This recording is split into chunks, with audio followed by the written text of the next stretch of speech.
Good evening प्यारे साथियों, कैसे हो आप सभी। आपके अपने इस प्यारे से लर्निंग प्लेटफॉर्म कुरुक्षेत्र पर मैं आप सभी प्यारे साथियों का हार्दिक स्वागत करता हूं। तो प्यारे साथियों, हम पढ़ रहे थे एचएससी द्वारा पूछे गए प्रीवियस ईयर क्वेश्चनों की सीरीज और आज अपनी उसी सीरीज को हम कंटिन्यू करते हैं। ये रहेगा हमारा हरियाणा जीके का प्रैक्टिस सेट नंबर 37। अगर कोई भी स्टूडेंट, कोई भी साथी हमारे इस प्यारे से लर्निंग प्लेटफॉर्म पर नया आया है तो वो प्ले लिस्ट में जाके हमारी प्रीवियस 36 क्लासों को देख सकता है जो हमने बड़े बेहतरीन तरीके से कंप्लीट कराई है और आपके आने वाले हरियाणा के एग्जाम के लिए बहुत ही इंपॉर्टेंट साबित होने वाली है। तो चलिए प्यारे साथियों, आज की इस प्यारे से सेशन की शुरुआत करते हैं। और ये रहा पहला क्वेश्चन आपकी स्क्रीन पर है। हरियाणा उच्च न्यायालय खालिस्तान में स्थित है। अब इस क्वेश्चन के बारे में तो आप सभी जानते होंगे, लेकिन आपको बताना है मेरे को कि प्रत्येक राज्य का एक हाईकोर्ट होगा। प्रत्येक राज्य का एक हाईकोर्ट है ना, ये होगा। ये हमारे संविधान में कहां पे वर्णन है इस बात का। उसके बाद बताना है जो पंजाब हाईकोर्ट था ये सर्वप्रथम कहां पर स्थापित हुआ था। सर्वप्रथम हाईकोर्ट की स्थापना कहां पर हुई थी। उसके बाद इसके प्रथम मुख्य न्यायाधीश कौन बने थे। प्रथम मुख्य न्यायाधीश का नाम बताना आपको, ये कौन बने थे। उसके बाद आपको बताना है स्वतंत्रता के समय, स्वतंत्रता के समय पे हमारा जो हाईकोर्ट है वो कहां पर स्थापित किया गया था और स्वतंत्रता के समय इसके मुख्य न्यायाधीश कौन हुआ करते थे, इसका नाम भी आप बताएंगे। उसके बाद अगर बात करें तो आपको पता ही है 1955 में हमारे हाईकोर्ट का स्थानांतरण किया गया था। स्थानांतरण ये कहां पर किया गया और स्थानांतरण के समय पे इसके मुख्य न्यायाधीश कौन होते थे, उसका नाम बता देंगे। उसके बाद अगर बात की जाए तो हमारे पास हरियाणा, पंजाब और चंडीगढ़ जो हाईकोर्ट है इसकी स्थापना पूछ सकता है। इसकी स्थापना कब हुई और स्थापना के समय पे इसके मुख्य न्यायाधीश कौन थे, इसके मुख्य न्यायाधीश कौन थे। उसके बाद बताना है जो हमारा ये हाईकोर्ट है इसका सबसे लंबे समय तक, सबसे लंबे समय तक मुख्य न्यायाधीश, सबसे लंबे समय तक मुख्य न्यायाधीश है ये कौन रहे हैं, उनका नाम बता देंगे। उसके बाद हमारा जो हाईकोर्ट है इसके सबसे कम समय तक, सबसे कम समय तक जो मुख्य न्यायाधीश रहे हैं उनका नाम बताएंगे। फिर मेरे को आप बताएंगे ऐसे दो न्यायाधीश, ऐसे दो न्यायाधीश, ठीक है, और दो हमारे किसके, हाई कोर्ट के, हाई कोर्ट के न्यायाधीश जो कि मेरे भाई कहां पर, सुप्रीम कोर्ट में मुख्य न्यायाधीश बने। सुप्रीम कोर्ट में क्या बने जाकर, मुख्य न्यायाधीश, उनका नाम बताएंगे। सबसे पहले तो हम इतने ही क्वेश्चनों को कर लेते हैं मेरे भाई, ठीक है। तो इनके बारे में फटाफट से आप मेरे को आंसर करेंगे। देखो मेरे भाई, अगर आप उन बात करें हरियाणा, प्रत्येक राज्य का एक हाईकोर्ट होगा। ये हमारे संविधान का आर्टिकल नंबर 214 इसको डिफाइन करता है। ये बताता है आर्टिकल नंबर 214 कि प्रत्येक राज्य का एक हाईकोर्ट होगा। दो या अधिक राज्यों के लिए भी एक हाईकोर्ट हो सकता है। उसके बाद सर्वप्रथम हमारा हाईकोर्ट है ये लाहौर में स्थापित किया जाता है। कहां पर है, लाहौर में। और आपको पता है 1915 का जो जीआई अधिनियम है उसी के तहत 1919 में इसकी स्थापना होती है। ध्यान रखेंगे इसकी स्थापना कब हुई थी, 1919 में। उसके बाद प्रथम मुख्य न्यायाधीश ये सर सादीलाल थे। ध्यान रखेंगे सर सादीलाल का नाम रेवाड़ी जिले से आते थे। कहां से, रेवाड़ी जिले से। स्वतंत्रता के समय जो हाईकोर्ट है वो लाहौर से कहां पे ले आए हमें, तो ये ध्यान रखेंगे शिमला ले आए। कहां पर ले आए थे, तो ध्यान रखेंगे शिमला। और जब हाईकोर्ट शिमला आया था तो उस समय पे हमारे जो मुख्य न्यायाधीश होते थे ये कौन होते थे, तो यहां पे आपको नाम ध्यान रखना है किसका, रामलाल का। किसका नाम ध्यान रखेंगे, रामलाल का। उसके बाद 1955 में हाई कोर्ट का स्थानांतरण शिमला से कहां पर कर दिया गया मेरे भाई, चंडीगढ़। ध्यान रखेंगे। और उस समय पे इसके मुख्य न्यायाधीश होते थे अमरनाथ भंडारी, अमरनाथ भंडारी। इसके बाद अगर बात करें हरियाणा, पंजाब, चंडीगढ़ हाईकोर्ट की स्थापना 1955 मत कर देना, इसकी स्थापना 1 नवंबर 1966 में हुई थी। 1 नवंबर 1966। और इस समय पे जो मुख्य न्यायाधीश थे उनका नाम ध्यान रखेंगे मेहर सिंह। कौन थे मेरे भाई, मेहर सिंह। हरियाणा के सबसे लंबे समय तक इस हाईकोर्ट में, मतलब कि जो हरियाणा, पंजाब, चंडीगढ़ हाईकोर्ट है, मुख्य न्यायाधीश के पद पर रहे सबसे लंबे समय तक, उसका नाम अमरनाथ भंडारी रहेगा। कौन रहेंगे मेरे भाई? अमरनाथ भंडारी। और सबसे कम समय तक देवी सिंह तेवतिया का नाम ध्यान रखेंगे। किसका? देवी सिंह तेवतिया का नाम ध्यान रखेंगे।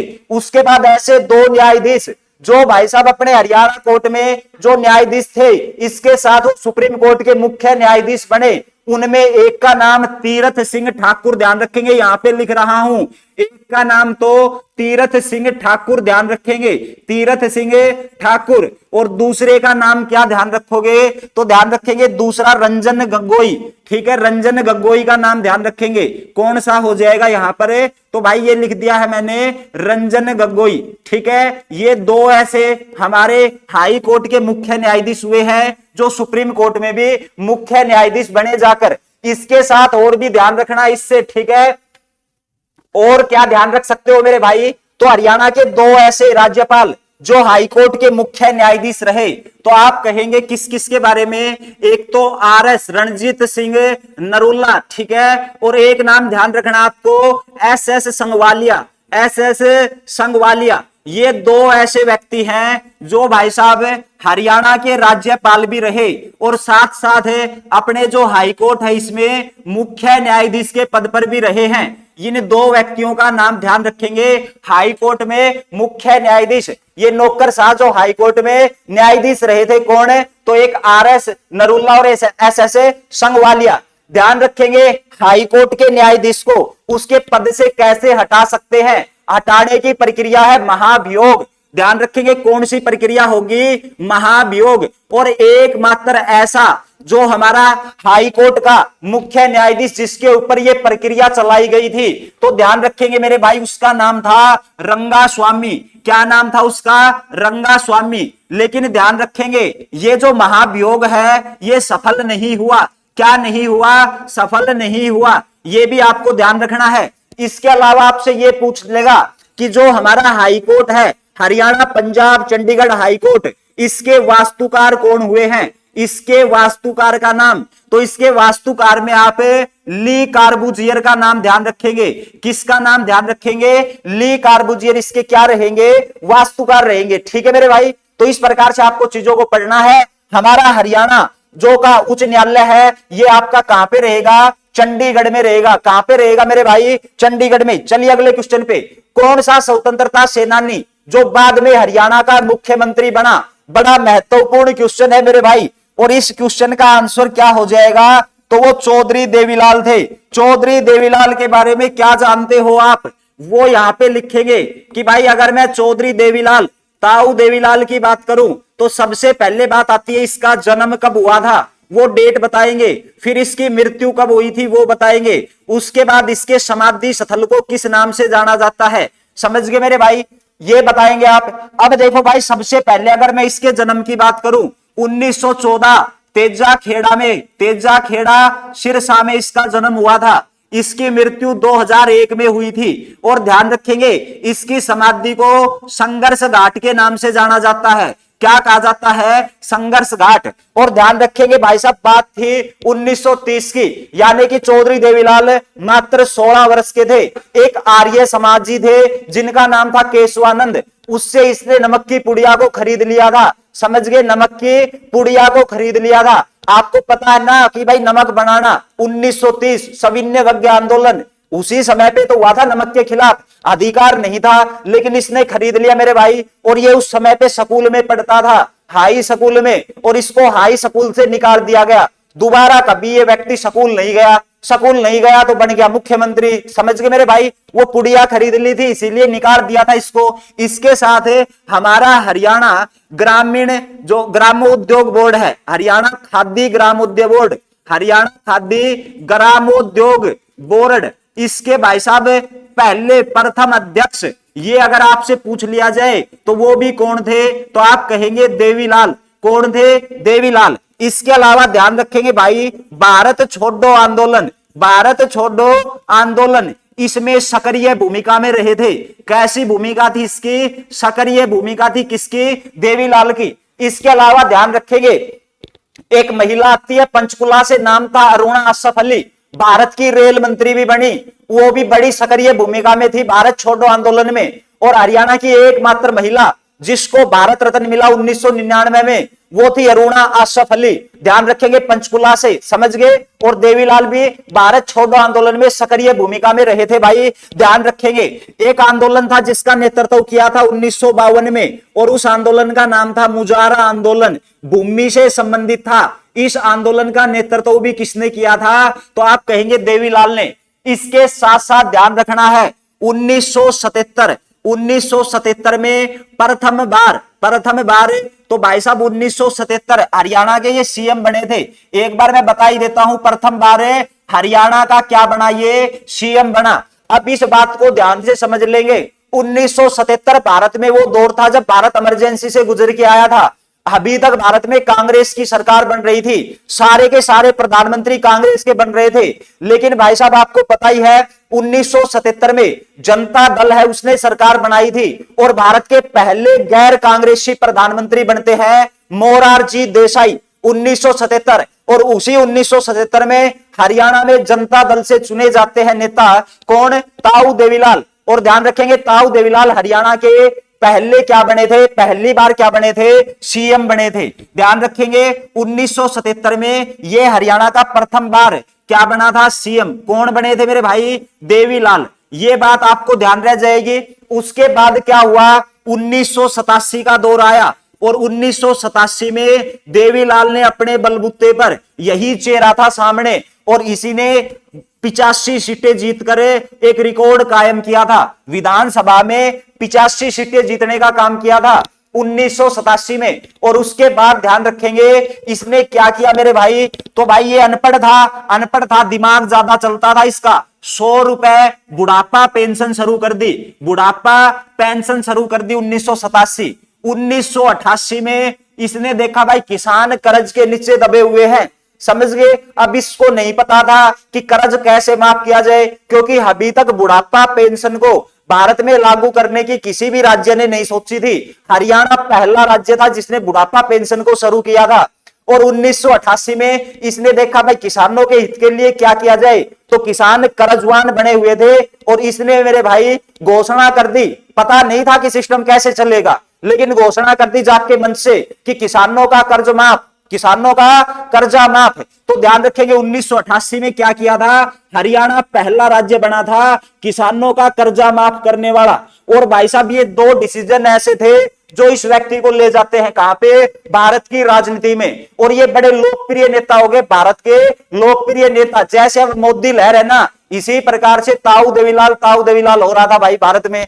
अब ये बनने थे भारत के प्रधानमंत्री, लेकिन आपको पता ही है जो हुआ था उसके बारे में तो कभी बाद में चर्चा कर लेंगे। लेकिन 1989 से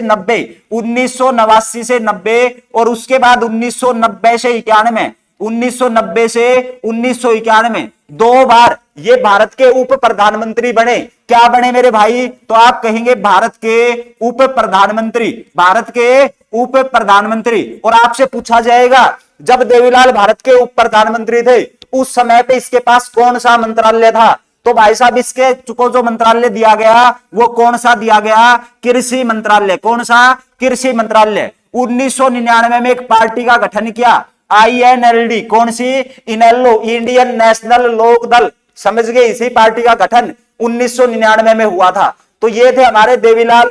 इसको भारतीय राजनीति का विषम पितामह कहा जाता है। क्यों? क्योंकि भाई साहब अब तक हरियाणा के जितने भी सीएम बने हैं उन सीएमओ में सबसे अधिक उम्र में सबसे बुजुर्ग सीएम बने थे कौन है? तो वो देवीलाल बने थे, समझ गए। ये ध्यान रखेंगे लोक लाज से चलता है, ये नारा भी किसने दिया था? देवीलाल ने दिया था। किसानों का मसीहा, किंग मेकर के नाम से जाना जाता है। किंग मेकर क्यों कहा जाता है? क्योंकि ये उप प्रधानमंत्री बने जबकि बन सकते थे भारत के प्रधानमंत्री, तो इसको किंग मेकर के नाम से भी जाना जाता है। ये बात देवीलाल के बारे में आपको याद रखनी थी, ठीक है।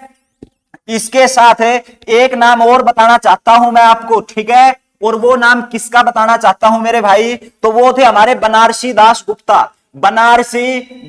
गुप्ता। अब देखो बनारसी दास गुप्ता की अपन बात करें ना, तो मेरे भाई ये कहां से आते थे? इसका जन्म मां नेहरू में हुआ था। कहां पर है? मां नेहरू भिवानी में जन्मा था। अब देखो इस व्यक्ति की खास बात क्या थी? ये हरियाणा के एकमात्र व्यक्ति हैं। बड़ा महत्वपूर्ण क्वेश्चन बनेगा, हरियाणा का एकमात्र व्यक्ति जो मेरे भाई हरियाणा का सीएम, हरियाणा का मुख्यमंत्री बना, इसके साथ साथ ये हरियाणा का उप मुख्यमंत्री बना। क्या बना? उप मुख्यमंत्री। इसके साथ ये हरियाणा की विधानसभा में स्पीकर बने। विधानसभा के क्या बने? स्पीकर बने। ये क्वेश्चन पूछा जा सकता है, बताइए हरियाणा का ऐसा मुख्यमंत्री जो हरियाणा की विधानसभा में स्पीकर भी रहा, हरियाणा का ऐसा मुख्यमंत्री जो उप मुख्यमंत्री भी रहा। ठीक है, तो वो क्वेश्चन और उसके ऑप्शन के अकॉर्डिंग आपको टिक करना पड़ेगा। और आपसे ये पूछ लिया जाए हरियाणा का एकमात्र व्यक्ति जो मुख्यमंत्री, उप मुख्यमंत्री और स्पीकर के पद पर रहा, तो वो कौन थे? बनारसी दास गुप्ता, जो कि महा नेहरू से आते थे, भिवानी से आते थे। एक और नाम मेरे को याद आ रहा है जिसका नाम था हुकम सिंह। भाई हुकम सिंह की बात करें ना तो ध्यान रखेंगे डाणी फोगाट में जन्म हुआ था इसका, डाणी फोगाट। और डाणी फोगाट की बात करें तो ये चरखी दादरी में आती है। कहां पर है? चरखी दादरी में। समझ गए? हुकम सिंह। हुकम सिंह का जन्म अगर आपसे पूछ लिया जाए तो मेरे भाई 1925 में हुआ था। 1925 में। बनारसी दास गुप्ता का जन्म पूछ लिया जाए तो 1917 में जन्मे थे। कौन है? बनारसी दास गुप्ता, मां नेहरू में। समझ गए? अब देखो अगर आपसे पूछ ले हरियाणा केसरी के नाम से किसको जाना जाता है तो आप कहेंगे नेकीराम शर्मा को हरियाणा का केसरी कहा जाता है। कल हमने पंजाब केसरी के बारे में पढ़ा था, लाला लाजपत राय को पंजाब केसरी के नाम से जाना जाता है। लेकिन अगर एक अखबार का संपादन पूछ ले हरियाणा केसरी, ठीक है, हरियाणा केसरी अखबार का संपादन किसने किया था? हरियाणा केसरी अखबार को किसने निकाला था? हरियाणा केसरी अखबार की अगर बात कर ले बनारसी दास गुप्ता का अखबार रहेगा। पंचायती राज क्यों और कैसे, ये भी किसका था? तो ये पुस्तक लिखी गई थी, ये भी बनारसी दास गुप्ता ने लिखने का काम किया था। तो उम्मीद करता हूं ये चीजें आपको पसंद आई होगी। इसके साथ साथ अगर ये पूछ ले हरियाणा के मतलब स्वतंत्र भारत में जन्मे हरियाणा के पहले मुख्यमंत्री, तो वो भूपेंद्र सिंह हुड्डा रहेंगे, जिनका जन्म 15 सितंबर 1947 सांगी गांव रोहतक में हुआ था। इसके समय में हरियाणा में बिजली का सबसे ज्यादा उत्पादन हुआ। इसके साथ साथ पंजाबी को दूसरी राजकीय भाषा का दर्जा दिया था। लगातार लंबे समय तक हरियाणा के क्या रहे थे? सीएम रहे थे। लेकिन लगातार कम समय तक, एक ही बार में बहुत कम समय तक, मात्र 5 दिन के लिए हरियाणा का सीएम बना था। कौन है? मात्र 6 दिन था शायद उसका कार्यकाल, चेक कर लेना। वो हमारे कौन थे? ओम प्रकाश चौटाला। 1935 में चौटाला गांव में जन्मे थे। ध्यान रखेंगे उसके बारे में। समझ गए? अब कौन सा? तो ये तो आपको पता ही लग गया भाई, स्वतंत्रता सेनानी कौन है? चौधरी देवीलाल। चलिए अगले क्वेश्चन पे। खालिस्तान हरियाणा में गेहूं की पैदावार करने वाला जिला कौन सा होगा? अब एक क्वेश्चन पढ़ाया था आपसे डेट से, हरियाणा कृषि विपणन बोर्ड, हरियाणा कृषि विपणन बोर्ड, इसकी स्थापना कब हुई थी? विपणन बोर्ड की स्थापना अगर आपसे पूछ ली जाए, रट लेना, घोट के पी जाना इसको, 1 अगस्त 1969 को हुई थी। समझ गए मेरे भाई? अगर ना समझे उसके बाद बात आती है गेहूं, और गेहूं की बात आई है तो आप मेरे को बताएंगे गेहूं का पुराना नाम, गेहूं का पुराना नाम बता देंगे, गेहूं का पुराना नाम क्या होता था। उसके बाद हरियाणा की प्रमुख कैसी फसल बतानी है? खाद्यान्न। ठीक है, हरियाणा में सबसे ज्यादा खाई जाने वाली और उगाई जाने वाली फसल वो कौन सी होगी? उसके बाद गेहूं सुधार कार्यक्रम कब चले थे? गेहूं सुधार कार्यक्रम ये कब चले थे मेरे भाई? कार्यक्रम ये हरियाणा में कब चलाया गया था? गेहूं निदेशालय, कृत्रिम गेहूं जीन बैंक, गेहूं निदेशालय ये कहां पर रहने वाला है? कृत्रिम गेहूं जीन बैंक। इसकी स्थापना कब हुई? उसके बाद आप मेरे को बताएंगे चावल के बारे में, चावल का उत्पादन सबसे ज्यादा कहां पर होता है? उसके बाद उन्नत किस्म की धान, उन्नत किस्म का चावल कहां पर उगता है? हरियाणा में। उसके बाद चावल का निर्यात हरियाणा में कहां से होता है? किसका? चावल का निर्यात हरियाणा में कहां से होता है? चने के बारे में बताएंगे, चना कहां पे होगा? हरियाणा में। बाजरा कहां पे होता है? हरियाणा में। सरसों का उत्पादन कहां पे होगा? इसके साथ साथ इधर आप बताएंगे हरियाणा में मक्का का उत्पादन सबसे ज्यादा कहां पे, लेकिन मक्के का स्टार्च कहां पे तैयार किया जाता है? डिफरेंस है दोनों क्वेश्चनों में। ज्वार का उत्पादन सबसे ज्यादा कहां पर होगा? उसके बाद हरियाणा में सर्वाधिक फल कौन सा उगाया जाता है? हरियाणा में सबसे ज्यादा उगाया जाने वाला फल, सबसे ज्यादा उगाया जाने वाला फल, ये फल बताएंगे कौन सा होगा, उगाए जाने वाला फल कौन सा होगा। उसके बाद आप मेरे को हरियाणा में उगाई जाने वाली सब्जी, हरियाणा में उगाई जाने वाली सबसे अधिक प्लस का निशान लगा दिया, मतलब सर्वाधिक उगाई जाने वाली सब्जी का नाम बता देंगे, वो सब्जी कौन सी होगी। ठीक है, तो इन क्वेश्चनों के आप मेरे को आंसर करेंगे। लेकिन एक क्वेश्चन है मेरा आपसे कि आलू प्रौद्योगिकी केंद्र हरियाणा में कहां पर रहेगा? आलू प्रौद्योगिकी केंद्र हरियाणा में कहां पर रहेगा? अब भाई साहब इस प्रकार से चीजें आपने पढ़ ली ना, तो पेपर में मैं बार बार बोलता हूं वहां पे मैक्सिमम स्कोर करके आएंगे। ठीक है, कैसा स्कोर करेंगे? मैक्सिमम स्कोर आप करने वाले हो, तो प्रौद्योगिकी केंद्र के बारे में आप बता देंगे। अब देखो मेरे भाई, कहां से शुरू करें? कहीं से शुरू कर दो, आपकी मर्जी है। अब देखो, अगर गेहूं का पुराना नाम बताएं तो ये गोधुम होगा। क्या होगा? गोधुम। हरियाणा की प्रमुख खाद्यान्न और उगाई जाने वाली फसल वो आपकी गेहूं होने जा रही है। गेहूं सुधार कार्यक्रम आया था 1965, रट लेना इस डेट को। उसके बाद गेहूं निदेशालय 1978, कहां पर? कृत्रिम गेहूं जीन बैंक, करनाल का नाम ध्यान रखेंगे। चावल, चावल का सबसे ज्यादा उत्पादन करनाल में होता है। करनाल के बाद कुरुक्षेत्र का नाम ध्यान रखेंगे। ट्रिपल के हो गया ना, कैथल, समझ गए। अब देखो, उन्नत किस्म का जो चावल है वो तराउड़ी में होता है, लेकिन मैंने मशरूम के उत्पादन, खुम्बी के उत्पादन में हरियाणा का पहला जिला बताया था आपसे, और वो था सोनीपत, और सबसे उन्नत किस्म की मशरूम बताई थी खूबड़ू गांव में। उसके बाद चावल का निर्यात, चावल का भाई साहब बहुत सारी मिलें हैं यहाँ पे, और वो जिला रहेगा कौन सा? कैथल जिला रहेगा। कौन सा? कैथल जिले में सबसे ज्यादा निर्यात होता है। चना मेरे भाई भिवानी में, भिवानी जिले में चना सबसे ज्यादा।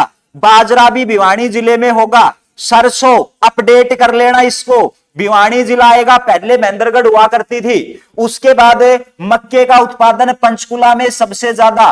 कहां पर है? पंचकुला में। लेकिन मक्के का स्टार्च तैयार किया जाएगा यमुनानगर में। उसके बाद ज्वार का उत्पादन सबसे ज्यादा रोहतक जिले में। उसके बाद हरियाणा में सबसे ज्यादा उगाया जाने वाला फल आम होगा, आम, समझ गए, आम। यमुनानगर, पंचकुला, करनाल, यहां पे उगाया जाता है आम, ध्यान रखेंगे। उसके बाद हरियाणा में उगाई जाने वाली सब्जी, उसका नाम होगा आलू, समझ गए। आलू की सब्जी सभी की फेमस होगी मेरे भाई, समझ गए ना। ब्याह शादियों में भी आलू की सब्जी बनाई जाती है, कुछ भी ना आलू बना दो। तो हरियाणा की प्रमुख सब्जी है, सबसे ज्यादा उगाई जाती है। ठीक है, उसके बाद आलू प्रौद्योगिकी केंद्र, ये हमारा कुरुक्षेत्र में रहने वाला है मेरे भाई।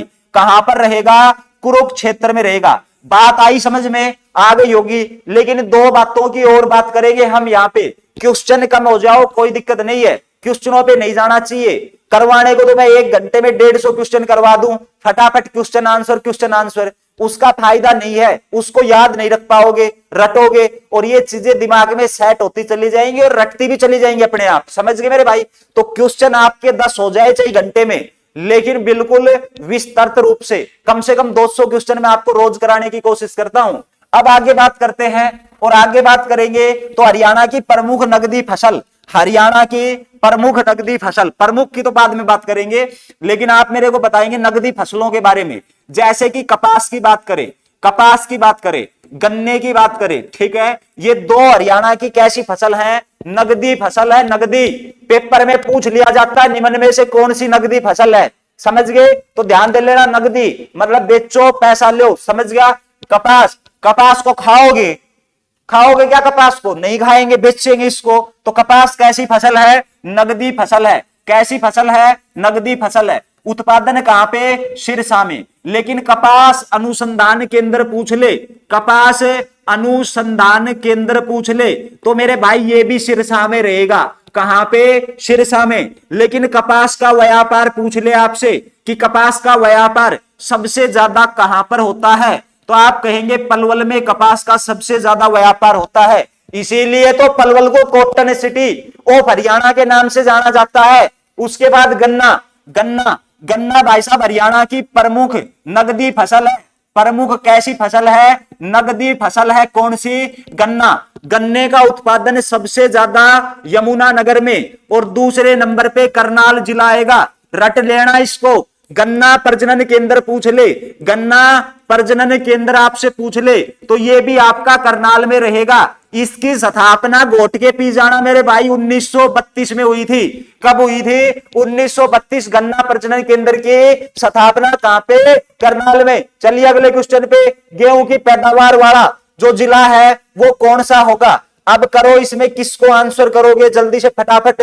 गेहूं की पैदावार, अब मैंने बताया होगा सबसे पहले गेहूं की पैदावार, वो स्लाइड गई भाई सिरसा में। वैसे सिरसा आपका ऑप्शन में कौन नहीं, ठीक है, तो ध्यान रख लियो दूसरा नंबर पे करनाल को नाम आवेगो। रट लियो, कमेंट मत करियो कि गलत बता दिया। आई बात समझ में कि नहीं आई? समझ गए? करनाल रट लेंगे। अब आपने सिरसा पढ़ रखे से, सिरसा है नहीं ऑप्शन में, करनाल किया जाएगा। चलो आगे। बाटा जूता कारखाना खालिस्तान में स्थित है। तो भाई बाटा जूता, जूता कई प्रकार का वीसी, ठीक है, चप्पल भी बहुत सारे प्रकार के होते हैं, समझ गए। अब देखो सबसे पहले जूतों का कर देते हैं ट्रीटमेंट।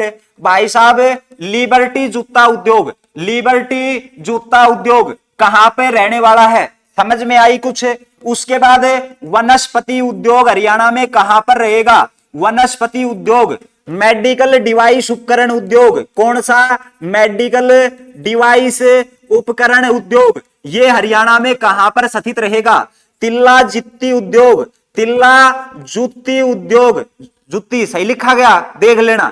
तिल्ला जुत्ती उद्योग ये हरियाणा में कहां पर रहेगा? हवाई चप्पल उद्योग, हवाई चप्पल उद्योग ये कहां पर रहेगा? उसके बाद रिलैक्सो चप्पल उद्योग, रिलैक्सो कंपनी की जो चप्पल बनती है ये कहां पर स्थित है? इसके बारे में बताएगा। फ्रीज उद्योग, फ्रीज उद्योग ये कहां पर रहेगा? उसके बाद मेरे भाई ट्रैक्टर उद्योग पूछ ले, ट्रैक्टर उद्योग ये कहां पर स्थित रहेगा? हड्डी की नक्काशी उद्योग, हड्डी की नक्काशी उद्योग ये हरियाणा में कहां पर रहेगा? इसके साथ और क्या बता सकते हो? इसके साथ कुछ भी बता सकते हो? टायर उद्योग के बारे में बता दो, ये हरियाणा में कहां पे गुडईयर कंपनी का टायर बनता है। इसके साथ साथ है और अगर आपको बात करें तो एक यूरिया प्लांट के बारे में बता दो, पर इसके बारे में आज चर्चा नहीं करेंगे। दरी उद्योग की बात करेंगे। किसकी बात करेंगे? दरी उद्योग की। ये हरियाणा में कहां पर रहेगा?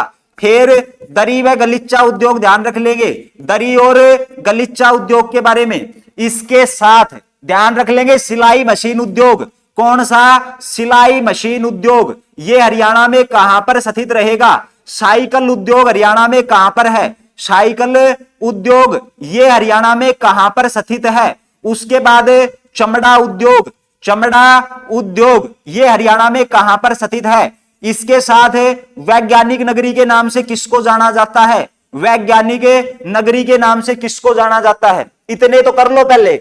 देखो मेरे भाई बात करते हैं लिबर्टी जूता उद्योग की। इसकी स्थापना 1954 में हुई थी, करनाल जिले में स्थित रहेगा। उसके बाद वनस्पति उद्योग करनाल जिले में होगा। मेडिकल डिवाइस उपकरण करनाल में होगा।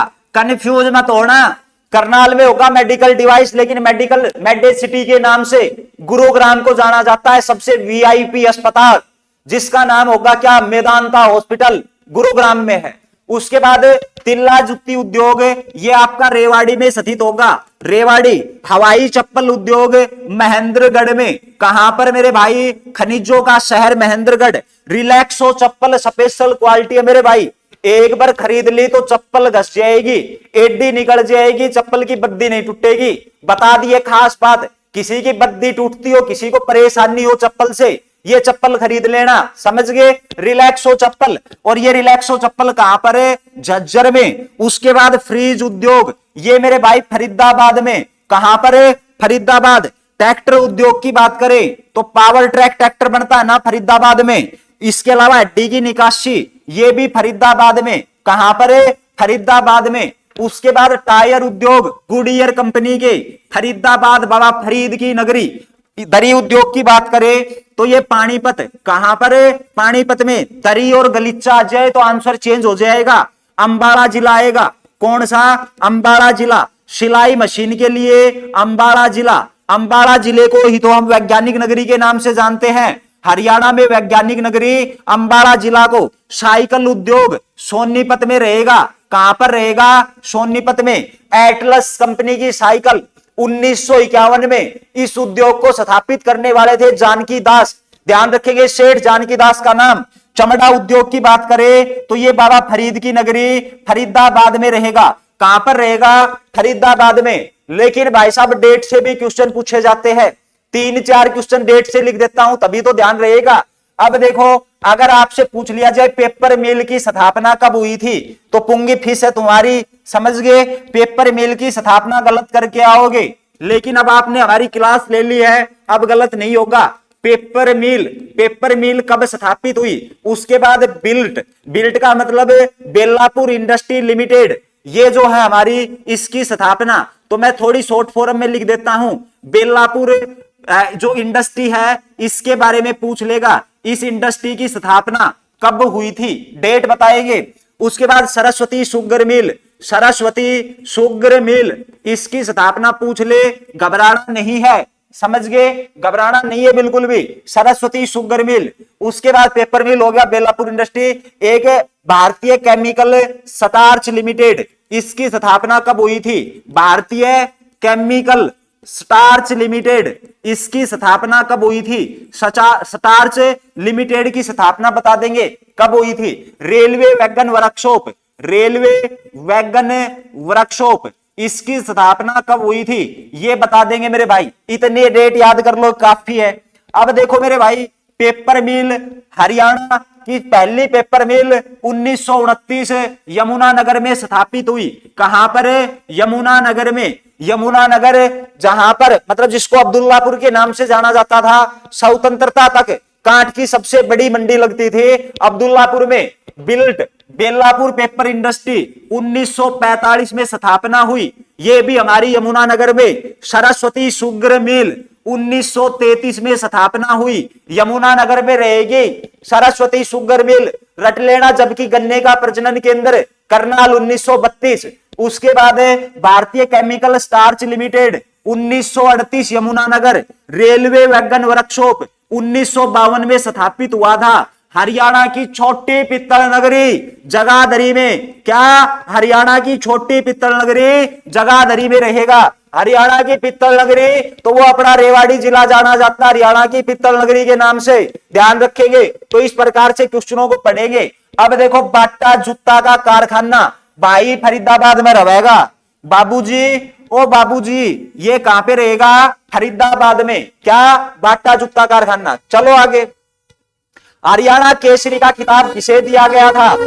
ये देखो भाई, हरियाणा केसरी का खिताब तो मेरे भाई अभी अभी बताया है ना आपको, हरियाणा केसरी के नाम से किसको जाना जाता था? तो ये नेकीराम शर्मा को। लेकिन बहुत सारे व्यक्ति उसके उपनाम पेपर में पूछ लिए जाते हैं। जैसे कि मैं आपसे कहूं, पंजाब का शेर किसे कहा जाता था? इससे नहीं लिखेंगे। पंजाब का शेर ऑफ पंजाब, ठीक है, लाइन ऑफ पंजाब, पंजाब का शेर, ये किसे कहा जाता था? उसके बाद हरियाणा का अफलातून, हरियाणा का तूफान, है ना, हरियाणा का तूफान, ये किसे कहा जाता था? जाटों का अफलातून, जाटों का अफलातून, ये किसको कहा जाता था? उसके बाद हरियाणा का गांधी, हरियाणा का गांधी के नाम से कौन प्रसिद्ध हैं? हरियाणा का जॉन मिल्टन, हरियाणा के जॉन मिल्टन का नाम बताना है। हरियाणा का जॉन मिल्टन किसे कहा जाता है? हरियाणा का हरिकेन, हरियाणा का हरिकेन। उसके बाद नवाब ऑफ पटौदी, पटौदी का नवाब या टाइगर ऑफ पटौदी के नाम से, tiger of Pataudi, tiger of Pataudi, Pataudi का टाइगर, टाइगर मतलब चीता, पटौदी का टाइगर, टाइगर ऑफ पटौदी, इसके नाम से किसको जाना जाता है? हरियाणा का शिरोमणि, हरियाणा का शिरोमणि किसे कहा जाता है, ये बताएंगे। उसके बाद हरियाणा की गोल्डन गर्ल और बाद में करेंगे, पहले आप इन क्वेश्चनों के जो आंसर हैं ये देने का काम करेंगे, ठीक है मेरे भाई। इन क्वेश्चनों के आप आंसर देंगे। पंजाब का शेर, शेर of Punjab, lion of Punjab, Lala Lajpat Rai, Lala Lajpat Rai इसको कहा जाता है। उसके बाद हरियाणा का तूफान। अब भाई साहब तूफान ला देता था ये, समझ गए, अपने बलबुत्ते पे जिता दिया था हरियाणा को वर्ल्ड कप, और नाम था इसका कपिल देव, समझ गए, कपिल देव। इसकी बॉल तूफान की तरह बाउंड्री रेखा से पार, ठीक है, ये गेंद, और अभी पिच पे खड़े हुए हैं कपिल देव, और गेंद फेंकी गई कपिल देव के पास, और गेंद सीधी बाउंड्री रेखा के बाहर, सिक्सर, छक्का गया, छक्का, समझ गए। उसके बाद जाटों का अफलातून, ये सूरजमल को, किसको, सूरजमल को कहा जाता है, राजा सूरजमल। वैसे राम रहीम का नाम ले लेना, गेंद इधर से फेंकी जाए और राम रहीम का इधर से नाम लिया जाए, पूज्य पिताजी संत गुरमीत राम रहीम, जैसे ही आप नाम लेंगे तो गेंद जो अपनी क्या नाम विकेट है उसको चीरते हुए चली जाएंगी बाउंड्री रेखा के बाहर, और ये 4 रन, समझ गए। तो ये ध्यान रखेंगे, हरियाणा जाटों का अफलातून, ये सूरजमल को कहा जाता है, किसको, सूरजमल को। हरियाणा का गांधी मूलचंद जैन, मूलचंद जैन को कहा जाता है। हरियाणा का John Milton, John Milton Dayachand माइना, दयाचंद माइना को कहा जाता है, ध्यान रखेंगे। उसके बाद हरियाणा का हरिकेन, ये कपिल देव तूफान, कपिल देव को कहा जाता है। टाइगर ऑफ पटौदी, मंसूर अली को, किसको, नवाब मंसूर अली को टाइगर ऑफ पटौदी के नाम से जानते हैं। हरियाणा का शिरोमणि, मांगेराम कितने भाई थे, ये बात यहां से पता लगती है, ये हरियाणा के शिरोमणि थे। समझ में आई, कुछ नहीं आई, आ गई होगी समझ में, लेकिन कुछ नाम और लिख देते हैं, क्योंकि जब अगली बार ऐसा क्वेश्चन आएगा तो हरियाणा के सारे व्यक्तियों के उपनाम क्लियर, यही तो खास बात अपनी क्लास की। अब देखो मेरे भाई, अब क्या करें हम, हरियाणा की गोल्डन गर्ल पूछ लेगा, हरियाणा की गोल्डन गर्ल के नाम से किसको जाना जाता है, हादीए हरियाणा, हादीए हरियाणा के नाम से किसको जाना जाता है। हरियाणा की हार्ड लेडी, हरियाणा की हार्ड लेडी की संज्ञा किसको दी गई है, हरियाणा की हार्ड लेडी। इसके साथ साथ है हमारे steel king of Haryana, Haryana का स्टील किंग, हरियाणा का स्टील किंग, ये किसे कहा जाता है, सभी जानते होंगे, स्टील किंग ऑफ हरियाणा। उसके बाद हरियाणा का नेपोलियन, उत्तर भारत का नेपोलियन या फिर हरियाणा का नेपोलियन, ये किसको कहा जाता है मेरे भाई, नेपोलियन। जोश भर जाता है इस व्यक्ति का नाम सुनते ही मेरे अंदर तो भाई। उसके बाद आगे बात करें किसके बारे में, और नाम क्या बच गए, कोई बात ना, अभी रिवाइज नहीं कर पा रहे, आगे देख लेंगे और नामों को, अभी इतने कर लें काफी है। देखो जी, हरियाणा की गोल्डन गर्ल ममता खरब, रोहतक से ममता खरब का नाम ध्यान रखेंगे।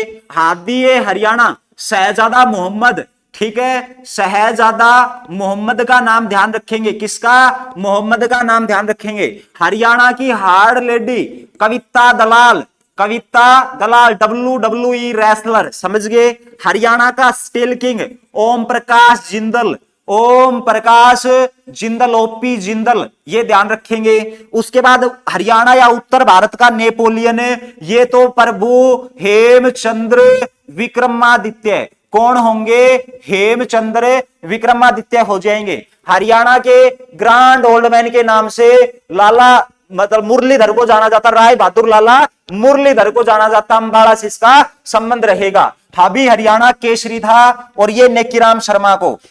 इसके अलावा हाइरवाल का पुरोधा किसे कहा जाता है, बताओ, हाइरवाल का पुरोधा, हाइरवाल का पुरोधा किसे कहा जाता है। तो मेरे भाई ध्यान रखेंगे, हरियाणा के पहले निर्वाचित सीएम राव बीरेंद्र सिंह को, राव बीरेंद्र सिंह को हाइरवाल का पुरोधा भी कहा जाता है, रट लेंगे इसको। उसके बाद चलो आगे, हरियाणा में एशिया का सबसे बड़ा पशुपालन जो फार्म है वो कहां पर स्थापित किया था, जेम्स लैम्सडेन ने स्थापित किया था इसको, ध्यान रखेंगे। ये हिसार में रहने वाला है, जिसका पुराना नाम कैमल स्टूड हुआ करता था, तो इसके बारे में ज्यादा चर्चा नहीं करेंगे। अगले क्वेश्चन पे चलो, निम्नलिखित में से किस नृत्य की विधा प्रदर्शन पुरुष और महिलाओं के द्वारा किया जाता है। अब करो इस क्वेश्चन को, आंसर दो इस क्वेश्चन को, नृत्य करो, नाचो कूदो फटाफट, नृत्य करके बताओ कौन सा होगा। गूग, ये गूगना है, ये है गुग्गा, ठीक है भाई साहब। अब ये गुग्गा है, अब आपको पता हो गुग्गा पूरा, मतलब कि ये अपनी कहावत है ना, देसी कहावत हरियाणा में, हो गुग्गा इधर आ, तो मतलब ये तो फिर पुरुष की बात हैगी, यो तो आपको आंसर ना वैस है, क्योंकि ये पुरुषों के द्वारा भादवे के महीने में गोगा नवमी को किया जाता है। ये आंसर नहीं होगा भाई।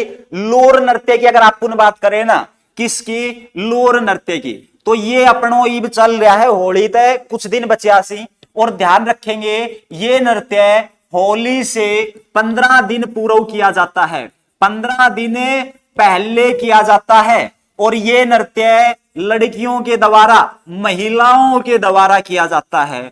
किसके द्वारा, महिलाओं के द्वारा। और छुप छुप के देखने को कोई अधिकार नहीं से पुरुषों ने, ठीक है। तो इसको पुरुषों को देखना सख्त मना है, पुरुषों का देखना मना है। क्या है, मना है। उसके बाद क्या होगा, तो भाई साहब उसके बाद ये होगा, ये हरियाणा का ऐसा नृत्य है जिसमें प्रश्न उत्तर पूछे जाते हैं। इसके साथ ये नृत्य क्यों किया जाता है, क्योंकि भाई इस समय पे रबी की फसल है, और रबी की जो फसल है ना, ये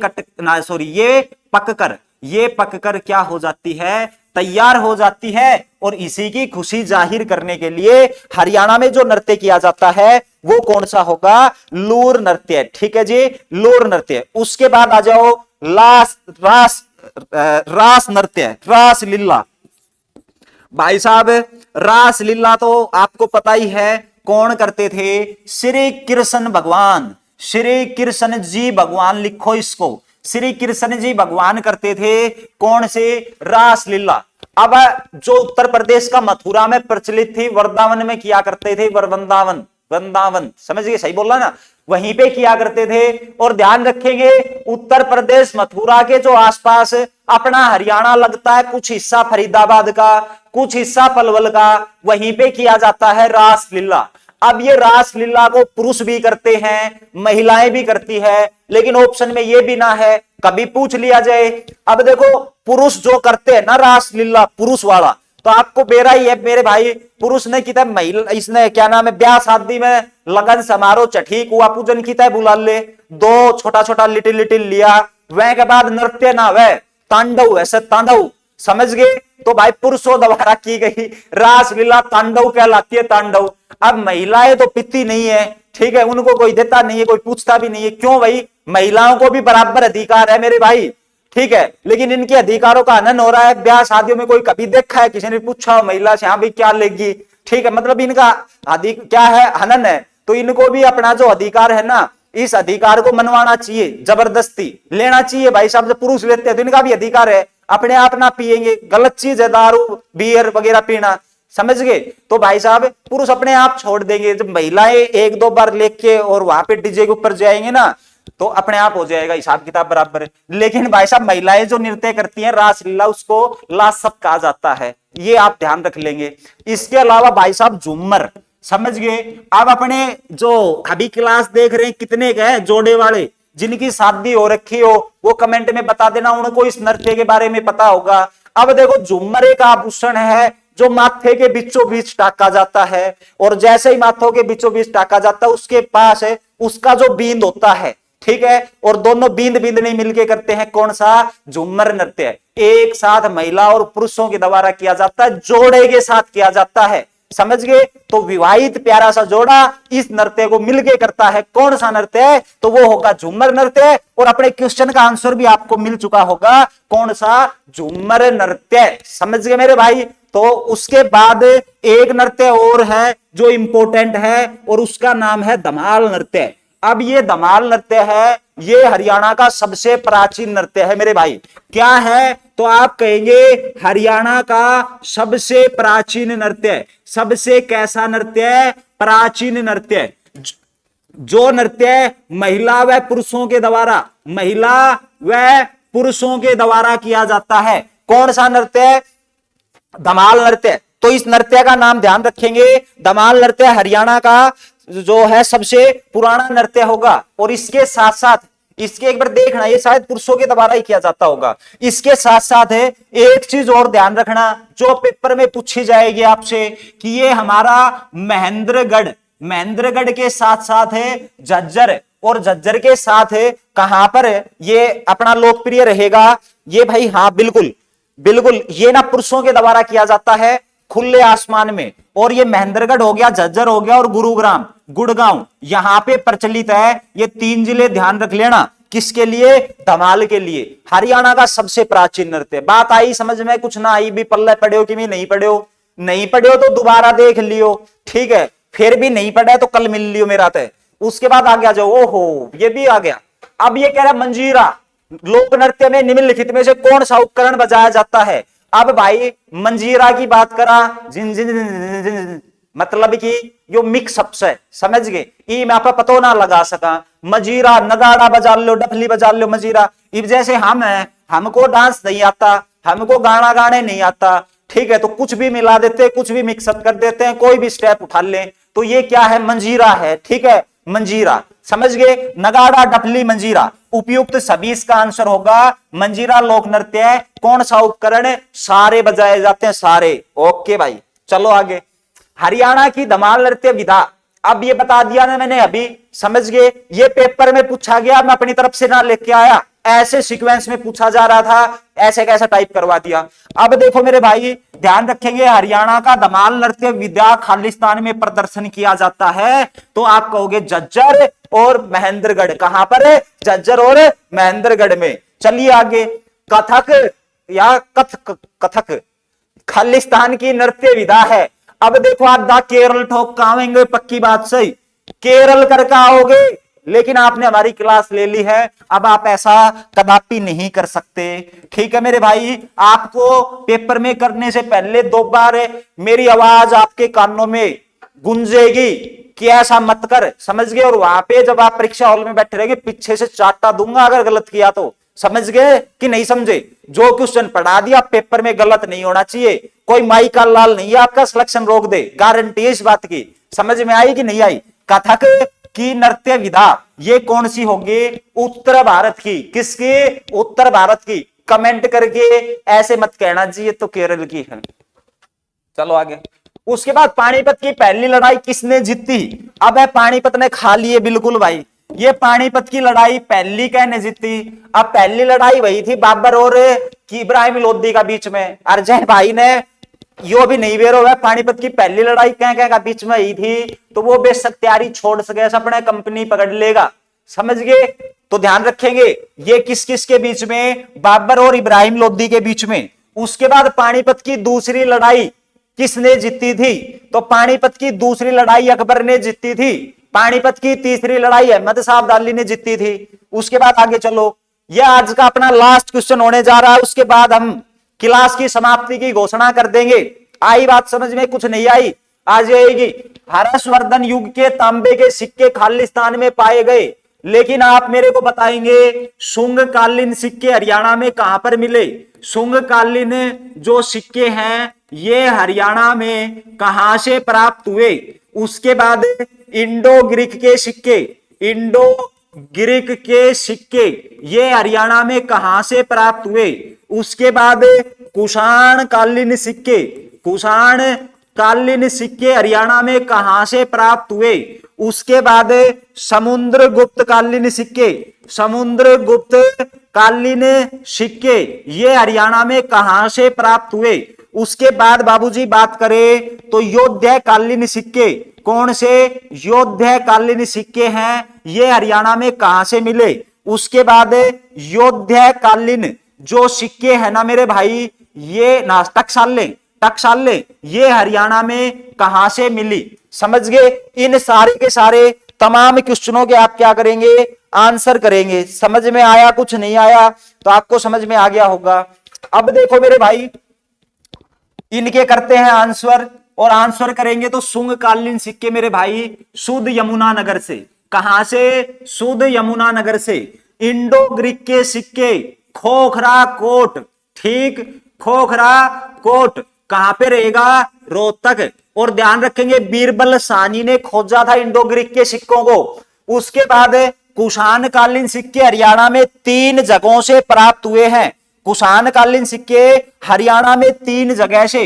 नौरंगाबाद का नाम ध्यान रखेंगे, सबसे पहला नौरंगाबाद जिसका पुराना नाम प्राकर्तनाद भिवानी जिले में रहेगा। उसके बाद दूसरा मिताथल का नाम ध्यान रखेंगे, और तीसरा नाम आप रोहतक जिले का ध्यान रखेंगे।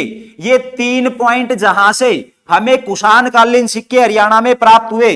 उसके बाद बात आती है कि भाई समुद्र समुंदर मतलब रोगे तो समुंदर की तरह, नदियों की तरह समुंदर बन जाएगा। और ये क्या, मित्ताथल, समझ गए? तो ये ध्यान रखेंगे, मित्ताथल, समझ गए? मित्ताथल भिवानी में योद्धाकालीन सिक्के ये हरियाणा में कहां से प्राप्त हुए? तो भाई साहब योद्धाकालीन सिक्के नौरंगाबाद से प्राप्त हुए हैं। कहां से प्राप्त हुए हैं? नौरंगाबाद से प्राप्त हुए हैं। कौन से? योद्धाकालीन सिक्के। उसके बाद ये टकसाले हैं, ये भी कहां से? नौरंगाबाद से। ये ध्यान रख लेंगे, भिवानी से, समझ गए? हर्षवर्धन कालीन ताम्र सिक्के कहां पे पाए गए? तो ये भाई सोनीपत में पाए गए, समझ गए? तो ये थी आज की क्लास, आज का हमारा प्यारा सा सेशन, और उम्मीद करता हूं आपको ये सेशन हमारा पसंद आया होगा। लेकिन जाने से पहले आपको पता है, जब भी मैं आपसे रुस्तकी लेता हूं तो बड़े प्यार से, ठीक है? तो भाई जल्दी से आप फूल मालाओं के साथ मेरे को विदा करेंगे। इसके साथ हमारे सारे के सारे स्टूडेंट निकम्मे हैं। हिंदी की क्लास में अब्सेंट थे मेरे भाई, तुम हिंदी की क्लास में सारे अब्सेंट थे। संदीप तंवर, विक्की हरियाणवी, सविता रानी सब अब्सेंट थे। अंगद सैनी, मंकू भैया आप भी अब्सेंट थे। कल्पना चावला प्रेजेंट थी, उज्जवल अब्सेंट थी, एकता अब्सेंट थी। अब आप तो ऐसे स्टूडेंट हो, सारी क्लासों को लाइव देखते हो, फिर आप अब्सेंट हो जाते हो, गलत बात है भाई, ठीक है? एक आरती शर्मा गायब ही हो गई, वो पता नहीं कौन सी दुनिया में है। तो मेरे भाई बात ऐसा है, क्लास आप कंटिन्यू लिया करो, जो टाइमिंग दे रखा उस टाइम पे आ जाया करो। क्लासों को कभी भी आप इकट्ठा मत होने दिया करो। अगर क्लास से इकट्ठा हो जाती है तो फिर मन नहीं करता बाद में पढ़ने का, और एक बार रूटीन बढ़ गया ना तो फिर बन गया। ऐसा होना चाहिए कि जिस दिन आप क्लास ना देखो उस दिन आपको सोने का अधिकार नहीं है। क्लास सोने से पहले जरूर देखनी है। डेली का काम डेली करो, कल के ऊपर मत छोड़ो मेरे भाई। समझ में आया? कुछ नहीं आया? अगर आप डेली का काम डेली करोगे तो आपके सिलेक्शन को कोई रोक नहीं सकता। लेकिन आप डेली का काम डेली नहीं करोगे तो आपको दुनिया की कोई भी शक्ति, कोई भी पावर, कोई भी दई देवता, टुंडर टोटका कुछ कर लियो, कुछ ना बहनो जानो, चाहे पतड़ो दिखा लियो, ठीक है दादा? सही मारो भाई तो खूब तैयारी करे से, यहाँ को कितने सिलेक्शन ना बह रहे हो, पतड़ो दिखा लियो, बेरो ना कौन सो घर है चक्कर काट रहे हो, कोई सो घर है को ना, थम क्लास ना देखो, थम मेहनत नहीं करो, थम पढ़ाई नहीं करो, वही घर है ऐसे। आई बात समझ में? कुछ ना आई? समझो नींद में खोट आ रही से थारे, बकवास कर रहे, कोई बात ना, फटाफट से। तो रुस्तखी लेने का आपसे समय आ गया है, तब मैं आपसे जाने की इजाजत चाहता हूं, और जल्दी से फूल मालाओं से आप स्वागत करिए। कल मिलेंगे एक नए जोश, नई एनर्जी और नए कंटेंट के साथ। अपना ख्याल रखिएगा। धन्यवाद। जय हिंद, जय भारत।